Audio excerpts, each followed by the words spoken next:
protecting the Ethiopian Orthodox Church from extermination.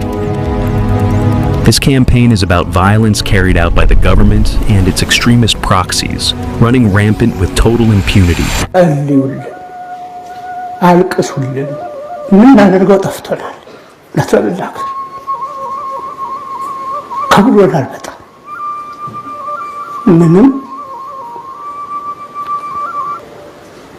እየፈረሰች ነው ቤተክርስቲያኑ የሚያልቁት የሚጎዱት ምዕመናን በጣም ብዙ ናቸው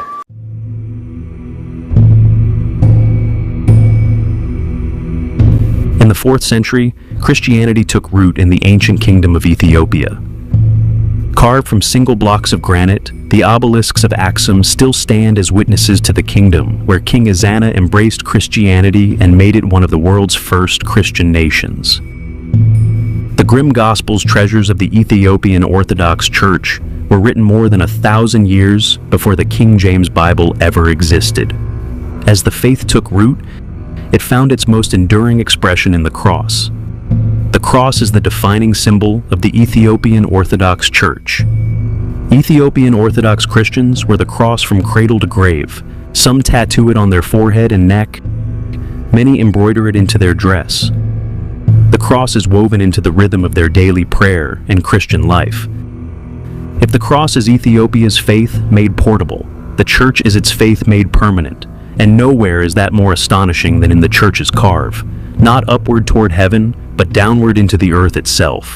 What 60 Minutes called a monument to rare devotion. Of Lalibela, a monument to rare devotion.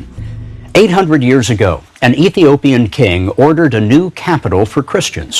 On the central plateau of Ethiopia stand 11 churches, each carved from a single gigantic block of stone. No bricks, no mortar, no concrete, no lumber, just rock. In the Ethiopian Orthodox Church, faith isn't only built, its performed robes flare in color. White for baptismal purity, gold for divine light, red for martyrdom. Chanting unfolds in ancient modes. Guizi Ezel, Ere for hours before dawn, not as concert, but as unceasing prayer, drawing earth into the angelic liturgy twice a year at Christmas and at times, Ethiopia's Epiphany celebration, that prayer spills into the streets.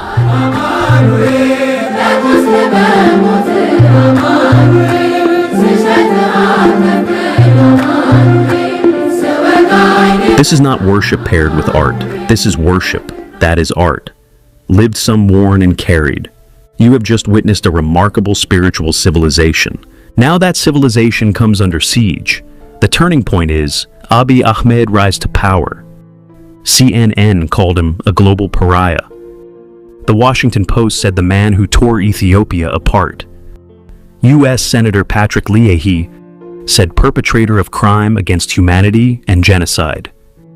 In June 2019, Prime Minister Abiy Ahmed gathered some 400 Protestant church leaders at his palace and told them, "I do not want to see the Orthodox Church. I have banned them through a letter from entering my palace and conducting prayers." He has shown contempt to the Orthodox Church on national TV. He accused the church of being a den of killers. This is what he said.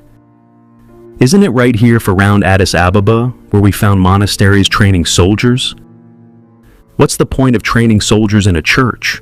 What's the point of preparing, killing, and killers?" A military general amplified this narrative, declaring that religious bases would no longer be treated as sanctuaries, he said. "From now on, the church will be hit."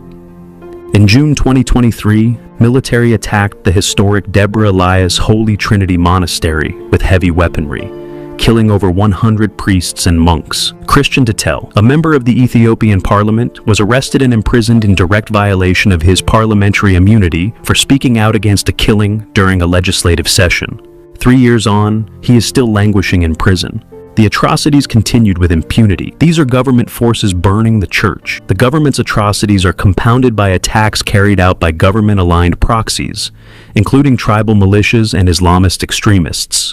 መግደል አለብህ መገደል አለባቸው ወላሂ ሱማ ወላሂ አርግድለት አንገቱን ልትነሳ ይገባል ቤተክርስቲያኑን ታቦቱ ልታጋይለት ይገባል This video shows two Islamic extremists forcing Orthodox women and children to rip their cross from their neck. Some of the victims were barely 2 or 3 years old. Some were being breastfed as they cut their cross from their tiny necks. Footage of these acts circulates widely on social media, intended to inspire further violence. Those responsible show no apparent fear of accountability because they expect no repercussion from the government. For some, tearing crosses from children's necks was only the beginning. They went so far as to kill pregnant women, deliberately ending unborn Christian lives. ክርስቲያን አይወለድም አስተኝተው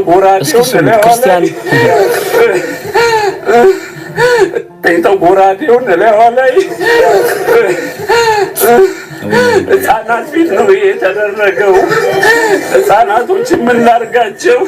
እኔ ቤት ወርቅ ምን ያደርግልኛል? በትዳር 22 ዓመታችን ነው።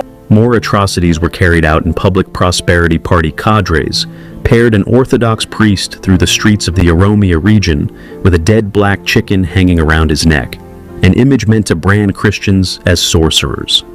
The priest was paraded in a major Oromo city, passing in front of a police station, while people on the street shout, "Hang him!" Military and police forced people from predominantly Christian regions off buses, assaulting their priests in front of their followers. This is not a conflict between Islamic and Christian communities. It warrants noting the Ethiopian Islamic Affairs Supreme Council is on the record appealing to the government to arrest and prosecute the perpetrators against the Orthodox Church and its followers. The government ignored their appeal. The government is globally condemned but not confronted. Pope Francis addressed the violence directly in November 2019, saying, "I am saddened by the violence against Christians in the Orthodox Church of Ethiopia." The government's focus and priority is persecuting and prosecuting Orthodox Christians, not holding perpetrators against Orthodox Christians. Recently, following a localized protest over land confiscated from Orthodox worshippers without compensation and fenced off, Orthodox Christian residents dismantled a small section of the perimeter fence. Within 48 hours, police arrested 21 suspects and broadcast their photographs across state media. By contrast, perpetrators of far more serious crimes against the Orthodox Church, including mass killings, church burnings, and forced conversions of Christians, carried out by known individuals, including government proxies, are allowed to operate with full impunity. The differential treatment of Orthodox Christians is just as stark when compared with the treatment of their Muslim compatriots. Under the previous administration, Muslim protesters who had gathered in a mosque and used the holy site as a refuge to mount a peaceful protest were accused by the government of being armed terrorists. Security forces stormed the mosque using tear gas and batons, arrested the leaders, and dispersed the rest. In sharp contrast, when roughly 20 members of the Fano rebel forces and their leader took refuge in a historic church while fleeing government troops, the army unleashed heavy military artillery. They killed over 100 priests and monks, wounded many more, and reduced the historic church to ruins, all long after the Fano rebels had already fled the scene. The U.S. State Department's Office of International Religious Freedom reported that government forces have themselves taken part in violence against Orthodox Christians, including opening fire on a peaceful Epiphany procession in October 2023.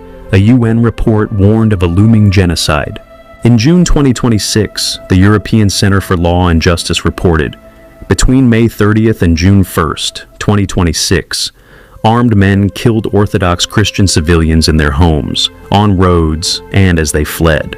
Furthermore, they burned churches, including a century-old church, to the ground.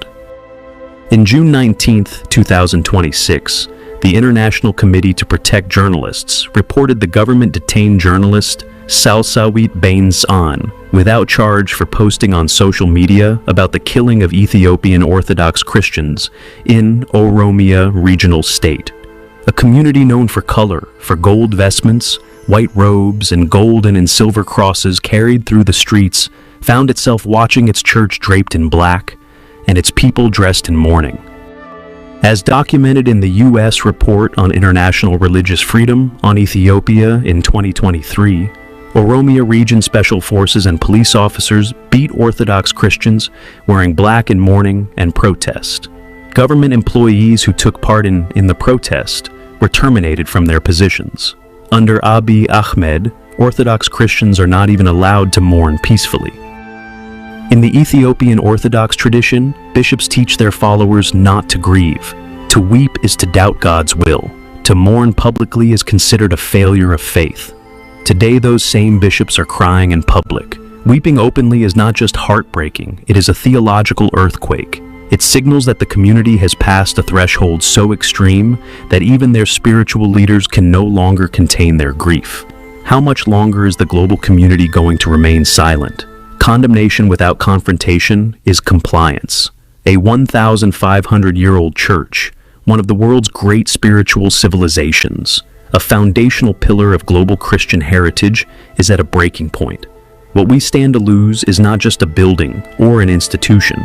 It is one of the world's great spiritual civilizations, a foundational pillar of global Christian heritage, a 4-point call for international intervention. Members of the Ethiopian Orthodox Church call for an unfettered international investigation into the Prime Minister's claim that the church trains killers. Such an investigation is essential to establish the truth and restore the church's tarnished reputation.